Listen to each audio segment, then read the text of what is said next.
So, guten Tag zusammen. Herzlich willkommen in unserem nächsten Video. Dan sekarang kita bakal bahas tentang namanya imperatif Sätze. Imperatif Sätze. Sätze, seperti yang udah kalian tahu ya, kalimat, kalimat-kalimat. Imperatif, kata perintah, yang mana berarti kita bakal bahas tentang kalimat perintah atau kalimat ajakan, ya. Jadi misal kalian mau nyuruh seseorang untuk sini gitu, sini. Nah, itu kalian bisa pakai struktur dari imperatif Sätze ini ya. Karena yang kita pelajarin kemarin itu kan kalimat-kalimat untuk umum ya. Mungkin sedikit kita review yang udah sempat kita bahas tentang Sätze atau Satz, kalimat pada umumnya, yang mana dia akan dimulai dengan subjek, ini yang aku tandain ya, udah aku tandain, plus verben, plus objek, plus terusnya. Jadi plus adverb, plus sisa-sisa kalimat-kalimatnya. Nah, kalau untuk struktur imperatif, itu berbeda dari yang allgemeine Sätze ya. Jadi dimulai dengan verben. Verben ditambah nanti apa nih sisanya apa. Nah, itu untuk strukturnya dulu. Nah, kenapa aku bilang ini penting? Karena secara konjugasi, imperatif itu sedikit berbeda dari Satz pada umumnya ya. Dan di sini aku udah nulisin beberapa personal pronomen untuk imperatif. Nah, di sini aku nulisin ada do, ir, dan sie. Kalian pasti bertanya-tanya, kenapa cuma 3 ini? Sedangkan kita udah belajar ada ich, do, rcs, dan seterusnya sampai si yang anda itu kan. Nah, secara logika, imperatif itu kan kalimat perintah. Berarti ketika kalimat perintah, kalian memerintahkan seseorang yang ada di depan kalian. Nah, kemungkinan kalian menyuruh seseorang yang ada di depan kalian, itu berarti kan kemungkinannya, kalau ich, nggak mungkin. Karena kamu nyuruh aku, agak aneh. Do mungkin, ketika aku nyuruh kamu. Jadi, misal, ambilin dong, gitu, ambilin. Itu kamu ngomong ke kamu, jadi aku ngomong ke lawan bicaraku, itu jadinya do. RCS, nyuruh dia, ya buat apa? Kan orangnya juga nggak ada. Atau kalau dalam bahasa kita tuh orang ketiga. Kalau orang ketiga tuh kan nggak mungkin ya untuk kita berikan perintah atau ajakan.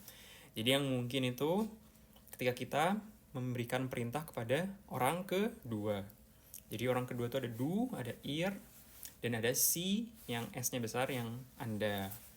Gitu. Nah, seperti yang udah aku bilang, gimana cara mengkonjugasikan verben untuk ketiga subjek ini? Nah, kalau do biasanya kan kita tambahin st, jadi en-nya kita ambil, tambahin st. Nah, untuk imperatif itu beda. Jadi untuk en-nya cukup dicoret. Cukup dicoret aja. Jadi misal kamu nyuruh, misal kalian nyuruh lawan bicara kalian belajar. Belajar kan lernen.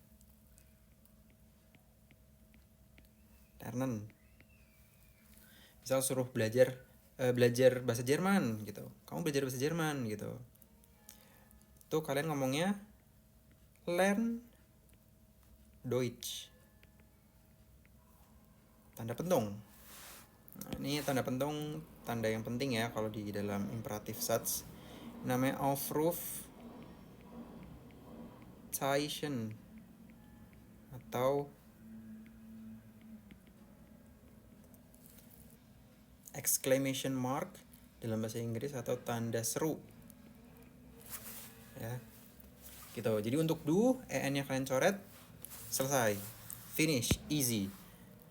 Ir, salah satu subjek yang aku suka karena dia tetap jadi en-nya cabut, tambahin t seperti biasa ya. Oke. Jadi misal kalian mau nyuruh kalian yang ada di depan kalian itu misal nyuruh ir gitu ya, lernen, jadinya Misal nyuruh yang ada di depan kalian untuk belajar bahasa Jerman, berarti jadinya lernt Deutsch. Untung. Gitu. Nah, kalau kalian mau bilang untuk yang Anda, itu sama, pakainya en juga, tapi plus si. Jadi, untuk lernen, jadinya bukan lernen Deutsch, tapi jadinya lernen Sie Deutsch.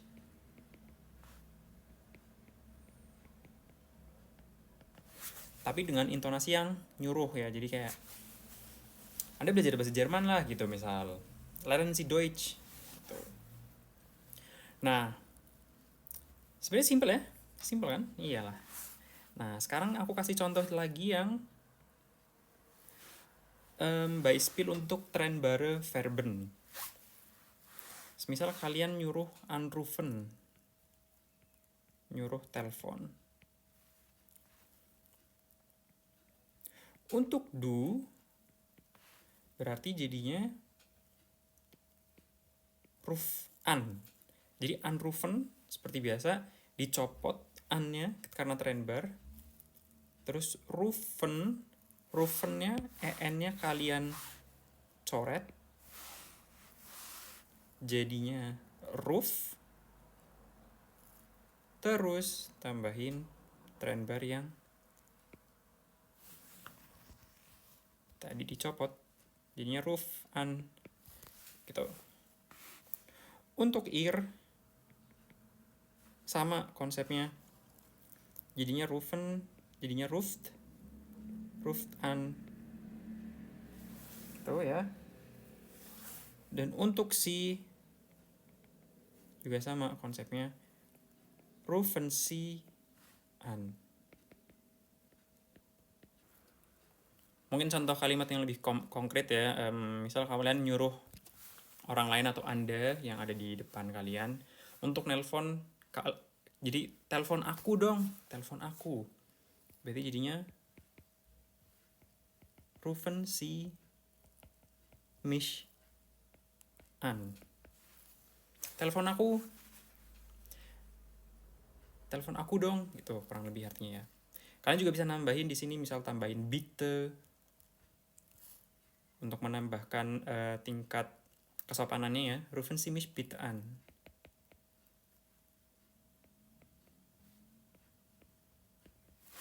Gitu. Oke? Simple kan? Simple. Nah, sekarang kita lanjut ke pembahasan yang selanjutnya.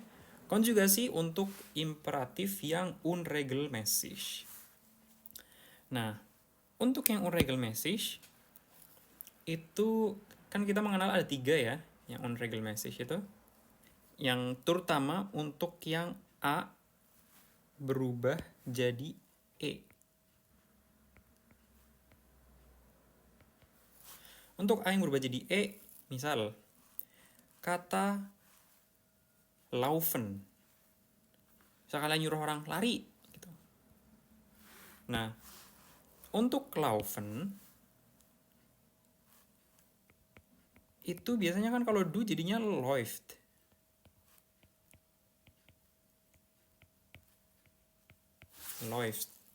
Läuft ya. Nah, untuk bentuk imperatifnya seperti biasa, en-nya atau st-nya semuanya itu kalian buang. Jadi nanti st-nya dibuang. Konsepnya sama kayak yang tadi yang konjugasi imperatif yang sebelumnya yang normal. En-nya dibuang atau st-nya dibuang. Jadi sisain yang selain st dan en tadi itu. Terus ditambah umlautnya juga diilangin.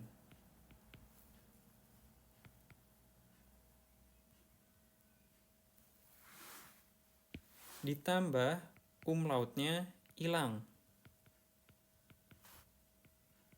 Dihapus ya. Jadi nanti kalau misal kalian nyuruh orang du untuk lari, jadinya cukup bilang lauf. Lari gitu. Lauf.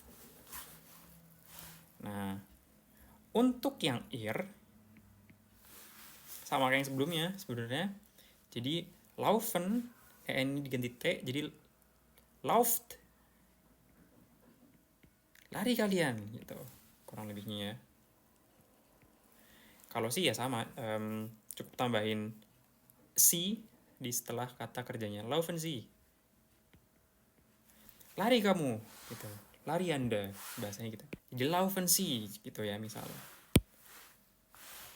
Anda lari, lari, cepet lari gitu. Nah, ini untuk yang A jadi E.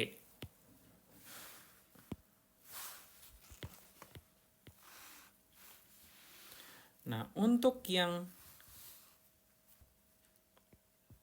E jadi IE, misal kata kerjanya lesson. Untuk do, kan biasanya lessonnya jadi list, ya kan? Nah, untuk E yang jadi IE, ini ya cukup dihilangin sebenarnya ST-nya aja juga. Tapi perlu diperhatikan, untuk lesson ini kan sebelum EN-nya huruf S. Ya. Nah, kalau yang sebelum huruf S itu kan sebenarnya cuma ditambahin T. Karena nggak ditambahin ST untuk yang fonetiknya itu ya. Jadi yang di sini dihapusin cukup T-nya aja. Jadi untuk do, misal kamu nyuruh baca, baca. Itu jadinya list. List. Gitu. Untuk yang ir ya sama konsepnya ya, jadinya list. List. Untuk yang C jadinya lesson. Lesson Z. Gitu ya. Dan untuk yang ketiga, ketika E berubah jadi I. Misal katanya geben.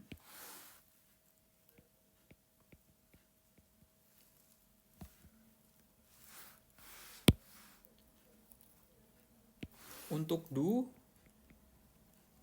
sama kan jadinya gibst ya. Nah, ini jadi ST-nya yang dibuang karena dia bukan yang berakhiran huruf S atau huruf X dan seterusnya ya. Bagi yang kalian yang bingung, kalian bisa balik ke video yang tentang unregelmäßige Verben. Pasti kalian paham apa yang aku maksud di sini. Oke? Jadi untuk do ST-nya dibuang, cukup jadi gib. Gib, kasih. Kasih gitu. Untuk ir jadinya kept. Untuk si jadinya geben sie.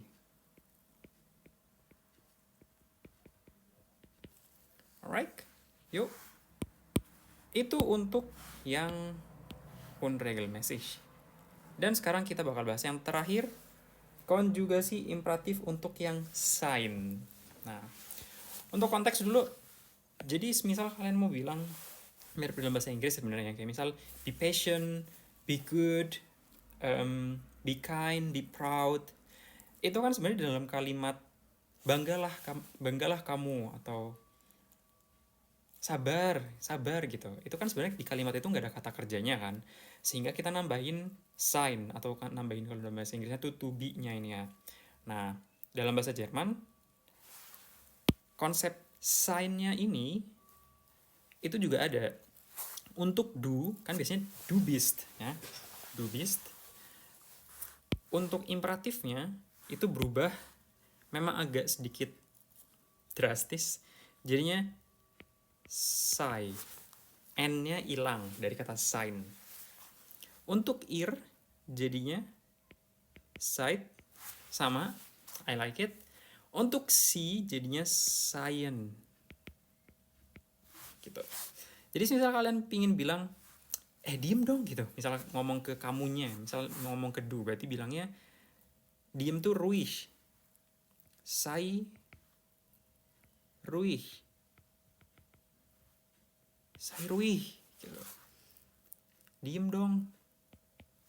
Misal ngomongnya ke kalian, misal ngomong suruh apa ya?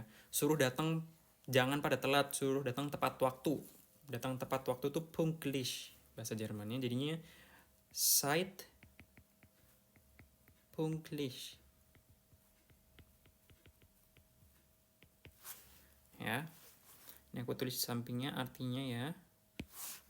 Ruhig itu artinya tenang, atau dalam konteks ini diam. Pünktlich tepat waktu. Nah, untuk si konsepnya sama, tambahin plus si-nya. Jadi misal kalian pengen bilang kamu bangga lah sama dirimu sendiri misal gitu ya. Berarti cukup kalian bilang seien Sie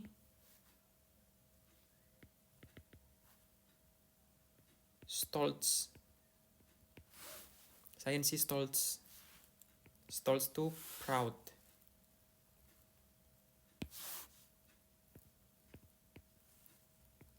Atau bangga. Ya. Oke. Oke dah, itu dulu aja. Vielen Dank für eure Aufmerksamkeit und tschüss.